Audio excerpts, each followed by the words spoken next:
यही खिड़की रहेगा। ये हो गया खिड़की। हाँ इस दीवार पैक हो जाएगा। पैक हो जाएगा।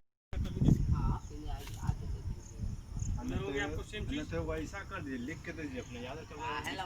3 बाई 1 सेम चीज इधर कर दीजिएगा। यहाँ देखिए, ठीक है। ये सेंटर वो रहेगा, जेल सेंटर ये रहेगा सब कुछ छोड़ के।